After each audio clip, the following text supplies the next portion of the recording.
वट सावित्री व्रत कथा पतिव्रता सावित्री और सत्यवान की अमर प्रेम कहानी है। इसके अंदर मध्य देश के राजा अश्वपति ने देवी सावित्री की तपस्या कर एक तेजस्वी कन्या का वरदान पाया, जिसका नाम सावित्री रखा गया। बड़ी होने पर सावित्री ने सत्यवान को अपना जीवन साथी चुना, जो वन में रहते थे और उनके माता पिता अंधे थे।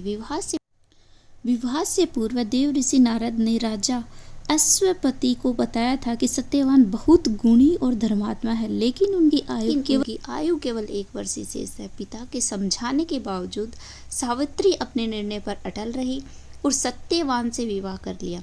नारद मुनि द्वारा बताए गए समय के अंतिम दिन जब सत्यवान जंगल में लकड़ी काटने के लिए गया तो सावित्री ने उनको साथ जाने के लिए बोला, पर सत्यवान ने मना कर दिया। पर जबरदस्ती सावित्री उनके साथ गई।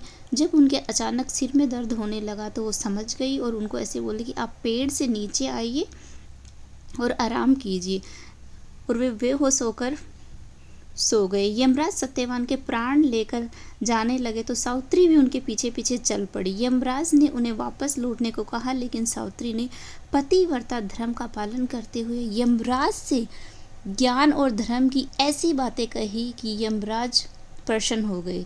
यमराज ने सावित्री को कोई भी 3 वरदान मांगने को कहा। सावित्री ने पहले अपने ससुर का खोया हुआ राज्य और उनकी आंखें मांगी, फिर अपने पिता के लिए संतान और अंत में स्वयं के लिए सत्यवान के 100 पुत्रों की माता बनने का वरदान मांगा।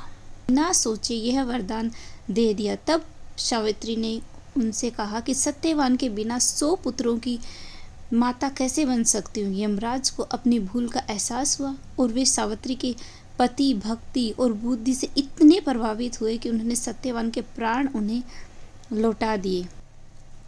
मान्यता है कि देवी सावित्री को अपने पति का जीवन पुनः वट यानी बरगद के पेड़ के नीचे ही प्राप्त हुआ था। इस पेड़ की जड़ों में ब्रह्मा, तने में विष्णु और ऊपरी भाग में शिव का वास माना जाता है। इसलिए इस व्रत में बरगद के वृक्ष की परिक्रमा और पूजा की जाती है।